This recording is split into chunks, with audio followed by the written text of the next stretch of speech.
গত 4 মাসের কোন পত্রিকা খুলে একটা ব্যাংক লুটের খবর আপনারা দেখাতে পারবেন না। গত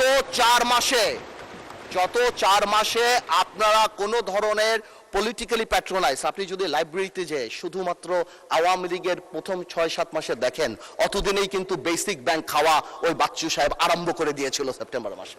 আমাদের প্রিয় নবী হযরত মুহাম্মদ সাল্লাল্লাহু আলাইহি ওয়াসাল্লাম যখন মদিনা স্টেট করেন, মানে এর উপরে তো সিভিলাইজেশন হয় না, তার সবচেয়ে বড় পিলার দুইটা ছিল, একটা ছিল জাস্টিস আর একটা ছিল হিউম্যানিটি। সেই হিউম্যানিটির মধ্যে রুল অফ ল ছিল। অবশ্যই আলহামদুলিল্লাহ অত বড় নেতা, পৃথিবীর সবচেয়ে বিশ্ব মহামানব উনি, ওনার মতো রুল অফ ল তার পৃথিবীর কোনো দেশে আসবে না, সেখানে অবশ্যই আমাদের ঘাটতি আছে।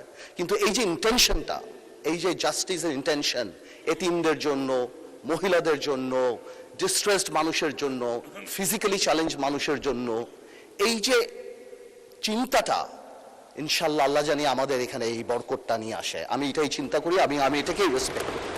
সময়ের সাথে সাথে দেখা দেয় নিত্য নতুন প্রয়োজন, রেডি থাকতে হয় প্রতি মুহূর্ত। তাই এলো ইনোভার, যেন আপনি লাইফে থাকেন রেডি প্রতিদিন। Innova, designed for now. মানে স্পিকার, এই জিনিসটা অনেক বেশি ইম্পর্টেন্ট, কারণ আপনার যখন এই গুড ইন্টেনশন থাকে, যেমন সেই সময় মদিনা স্টেট, তারপর 700 ইয়ার্স সারা পৃথিবী রুল করেছেন, এবং যেইভাবে মেরিটোক্রেসি উপরে চলে আসছে, সেই সময় পৃথিবীর সবচেয়ে বড় বড় সায়েন্টিস্ট আমাদের মুসলিম বিশ্ব থেকে আসছিল। এবার আমরা এই বাজেটে এরকম প্রভিশনও আমাদের রাখা উচিত যাতে মেরিটোক্রেসি অটোমেটিক উপরে আসতে পারে। আজকে বাংলাদেশে একটা ছোট্ট এক্সাম্পল দেই, মেবি ট্রিভিয়াল, কিন্তু আজকে যারা ইয়াং জেনারেশন বা আপনারা যারা ক্রিকেট খেলা দেখেন, দেখবেন একটা নতুন ছেলে আসছে নাহিদ রানা নামে। এই ছেলেটা আজকে পৃথিবীর সবচেয়ে ফাস্টেস্ট বোলার। তাকে আমরা সেইখান থেকে নিয়ে আসতে পারছি বিকজ অফকোর্স আমাদের ওই সিস্টেমে একটা মেরিটোক্রেসি ছিল। আই এম শিওর বাংলাদেশের কোনায় কোনায় এরকম হাজার হাজার বিভিন্ন সেক্টরের নাহিদ রানা আছে যাদেরকে আমাদের নিয়ে আসতে হবে। মানে স্পিকার, আরেকটা ব্যাপার, যেহেতু আমি মদিনা সনদের বা মদিনা স্টেটের কথা বলেছি, সেখান থেকে আরেকটা ব্যাপার আমি বলতে চাই, সেটা হলো আমাদের এত বড় একটা ইকোনমি। একবার জামাতের আমার অপোজিশনের একজন লিডার কারেক্টলি বলেছিলেন, আমি যদি উনি ভেঙে বলেননি, জাকাতের কথা। জাকাত is the pillar of the Islamic economy, এবং জাকাত ইজ দ্য ইন্টিগ্রাল পার্ট। জাকাত গিভস প্রোটেকশন। আমরা বাংলাদেশে জাকাতটা একটা হিডেন ইকোনমি, আমরা কেউ বলতে পারি না কত টাকা জাকাত দেয়া হয়। হ্যাঁ, সরকারের আছে জাকাত নেওয়ার একটা ওয়ে আছে, বাট সেটা খুব মিনিমাল। আমি মনে করি বাংলাদেশে মানুষ স্পিকার একটা ডাটাবেস থাকা উচিত, প্রত্যেকটা নির্বাচনী আসনে কারা জাকাত নিতে পারে সেই নামগুলি একটা ডাটাবেসে রাখা উচিত, যাতে করে আমরা যেই জাকাত দিতে চাই, ইভেন কি প্রবাসীরাও যদি জাকাত দিতে চায়, তাহলে ওই ডেটাবেস অনুসারে তারা ওই জাকাতটা পৌঁছে দিতে পারে। সো বেশি হলে কত হবে, 50 লাখ 60 লাখ মানুষ আছে প্রত্যেকটা কনস্টিটুয়েন্সিতে, যদি 20,000 করে আমরা ধরি।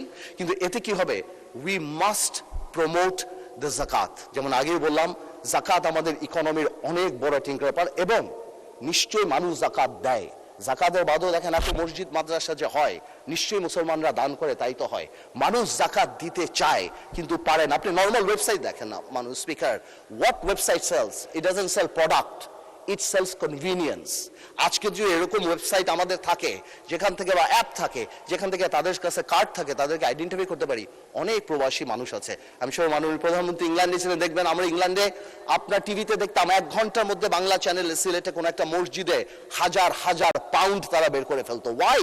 Because of accessibility.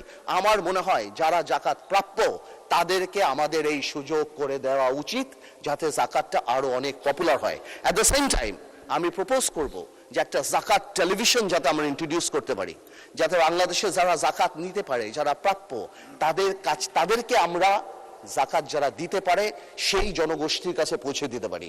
এখন out of sight out of mind, অনেকে ইচ্ছা করলেও দিতে পারে না। জাকাতের সাথে আরেকটা কথা আমার একজন মাননীয় সংসদ সদস্য বলে গেলেন, রিবা বা সুদের কথা। এটাও আমাদের একজন বলে গিয়েছিলেন, আমাদের মাননীয় সংসদ সদস্য জামাতে ইসলামের, উনিও বলে গিয়েছিলেন। আমি কারেক্টলি বলি, আমি জানি এই কথা বললে হয়তো আমাকে অনেকে প্রোগ্রেসিভ মনে করবে না, ইটস ট্রু, এটা হতেই পারে, বিকজ আমরা এমনভাবে কনভেনশনাল ব্যাংকিং বা শাইলক সিস্টেমে আমরা যেভাবে ঢুকে গিয়েছি, এটা আমরা রাতারাতি পরিবর্তন করতে পারবো না। কিন্তু এটা সত্যি কথা যে পৃথিবীতে এখন Islamic banking is the trend. আপনি ইংল্যান্ডে যান, এটা সত্যি কথা, আপনি ইংল্যান্ডে যান, আপনি Al Rajhi bank, Maybank, Ahli bank, Gatehouse, Islamic bank of Malaysia, এবং মাননীয় প্রধানমন্ত্রী যখন মালয়েশিয়াতে ছিল সেখানেও আমি বিবিসি একটা নিউজ দেখেছি about Islamic economy and Islamic শিল্প। We must promote Islamic banking. এক ইসলামিক ব্যাংক ডাকাতি হয়ে গেছে এই কারণে, যেটা আমার এক ভাই বললেন ওখানে দাঁড়িয়ে, যে ইসলামী ব্যাংক ডাকাতি হয়ে গিয়েছে বিকজ ডাকাত খারাপ ছিল। That's it. But Islamic banking is the biggest solution. সারা পৃথিবী ইসলামিক ব্যাংকিং এর দিকে যাচ্ছে এবং সরকারের তরফ থেকে আমাদের এই ইসলামিক ব্যাংককে প্রমোট করা উচিত। বিকজ কেন? বিকজ আমরা ডিভাইন ব্লেসিং এ বিশ্বাস করি।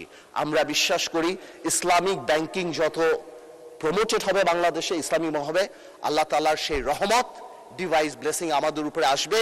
এবং ইনশাল্লাহ আমার এক ভাই বলেছিলেন বেশ কিছুদিন আগে, আমি নাম বলবো না, উনি বলেছিলেন যে আমরা সিঙ্গাপুর বা কোরিয়া বা সোল হতে হবে। আপনারা যদি সুইসাইড রেট দেখেন তাহলে আপনারা অবাক হয়ে যাবেন যে পৃথিবীর সেকেন্ড না থার্ড সুইসাইড রেট সবচেয়ে বেশি হলো কোরিয়াতে। সো আমরা ডেভেলপমেন্টের সাথে শান্তি চাই, আমরা ডেভেলপমেন্টের সাথে ডিভাইন ব্লেসিং চাই, আমরা ডেভেলপমেন্টের সাথে আল্লাহ তাআলার রহমত চাই, যাতে আমরা শান্তিতে থাকতে পারি বাংলাদেশে। মাননীয় স্পিকার, একটা কথা তো রাইটলি চলে আসে, যেই কথাটা বারবার বলে, স্পেশালি আমাদের অপোজিশন থেকে বলা হয় বাজেট নিয়ে, যে এই বাজেট কি আমরা রিকভার করতে পারবো কি পারবো না, বা আমরা কি যেই পরিমাণ অর্থ আমাদের recover, because NBR doesn't have a good track record. এটা একদম দিবালোকের মতো সত্য। আমার দাঁড়িয়ে বললে তো হবে না যে না আমরা এটা করতে পারবো, এনবিআর ট্র্যাক রেকর্ড ভালো না, কিন্তু এটা মানতে হবে এনবিআর এর ট্র্যাক রেকর্ড কবে ভালো না? এনবিআর এর ট্র্যাক রেকর্ড তখন ভালো না যেই 17 বছর there was state patronised corruption in this country, তখন এনবিআর রেকর্ড ভালো না। যখন এই বাংলাদেশে বাজেটই করা হতো, সেই দরবেশ লোটাস কামালের একটা গ্রুপ মিলে যাদের কাজই ছিল কিভাবে আমরা বাংলাদেশকে লুট করব, এবং যেহেতু তাদের লুটের প্রসেসটা যাতে খুব সিম্পল হয়, যে পাইপলাইনটা এনবিআর এর ডিরেক্টর থেকে আরম্ভ করে যে প্রসেসটা, তারা সবাইকে করাপ্টেড করতো। আর জনগণকে কি দেখানো হতো? জনগণের দেখা হতো পদ্মা সেতু, 20,000 কোটি টাকার সেতু, যেটা 40,000 কোটি টাকা দিয়ে বানিয়ে একটা সিম্বল অফ অ্যারোগেন্স। ঠিক যেমন মমতাজ আর তাজমহল অনেকে বলে সিম্বল অফ লাভ, আমিও সেটাকে বলতাম শাহজাহান সাহেবের সিম্বল অফ অ্যারোগেন্স, যে কারণে সেই সময় সব ধ্বংস, মানুষের হাত কেটে দেওয়া হতো, কিন্তু উনি ওটা নিয়ে ব্যস্ত ছিল। সো আমি মনে করি যে এই সরকার, যে আগের যে সরকার ছিল তার সাথে যখন আমরা তো স্বাভাবিকভাবে আওয়ামী লীগ সরকারের সাথে কম্পেয়ার করব, কারণ তারাই আমাদের আগের সরকার, তো সেই সরকারের যে সিস্টেম আর আজকের যে সিস্টেম, হ্যাঁ বিরোধী দলের অনেক কথা রয়েছে যে হয় খুন আছে, ধর্ষণ আছে, কিন্তু একটা কথা বলি, আপনারা গত 4 মাসের কোন পত্রিকা খুলে একটা ব্যাংক লুটের খবর আপনারা দেখাতে পারবেন না। গত 4 মাসে আপনারা কোন ধরনের পলিটিক্যালি প্যাট্রোনাইজ, আপনি যদি লাইব্রেরিতে যে শুধুমাত্র আওয়ামী লীগের প্রথম 6-7 মাসে দেখেন, অতদিনেই কিন্তু বেসিক ব্যাংক খাওয়া ওই বাচ্চু সাহেব আরম্ভ করে দিয়েছিল সেপ্টেম্বর মাসে। তো সুতরাং হ্যাঁ, বেনিফিট অফ দ্য ডাউট আমাদেরকে দেন ইনশাল্লাহ, যেহেতু আমাদের নিয়ত ভালো, যেহেতু আমরা একটা ওয়েলফেয়ার স্টেট করার চেষ্টা করছি, সেহেতু ইনশাল্লাহ আপনারা যদি সবাই একসাথে থাকেন, আমরা তো সবাই আওয়ামী লীগের সাথে যুদ্ধ করে পর্যন্ত আসছি, let's not do politics with budget. আমরা বাজেটটাকে ন্যাশনাল ইস্যু বানিয়ে সবাই চেষ্টা করি যে সামনে আমরা কত দূর পর্যন্ত নিয়ে যেতে পারবো।